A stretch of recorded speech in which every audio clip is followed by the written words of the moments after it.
La Lexus LFA.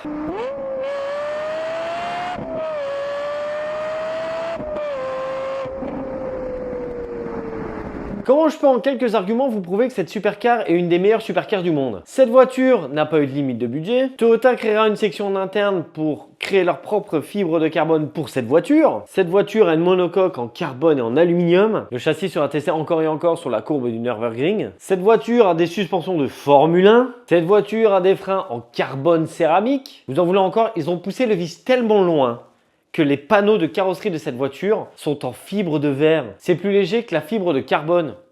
Rien que ça. Et nous arrivons à l'organe le plus important d'une supercar, son moteur. V10 4,8 litres développé en collaboration avec Yamaha, qui aura une puissance de 560 chevaux et prendra 9500 tours par minute. Ils se sont quand même fait chier. Faut bien se mettre en tête, ils ont quand même réfléchi, ils se sont quand même fait chier pour dire de développer un moyen que le son émis par ce moteur et par cette voiture soit le plus incroyable possible, que ce soit dans l'habitacle ou par les échappements de cette voiture. Et une dernière chose qui fait que j'adore cette putain de caisse, avant même de la commercialiser, ils l'ont mise en compétition pour peaufiner cette bagnole. C'est un constructeur normal se dit on va sortir la voiture, puis après on fait une version course pour dire de... Eux non, ils se sont dit est-ce qu'on mettrait pas avant de la commercialiser la voiture sur un circuit de course, on regarde si ça tient les 24 heures du Nürburgring et après on la commercialise. Banco. C'est pour ça que j'adore ce genre d'histoire. Tout ça pour dire que Toyota aura créé une des supercars les plus incroyables du monde.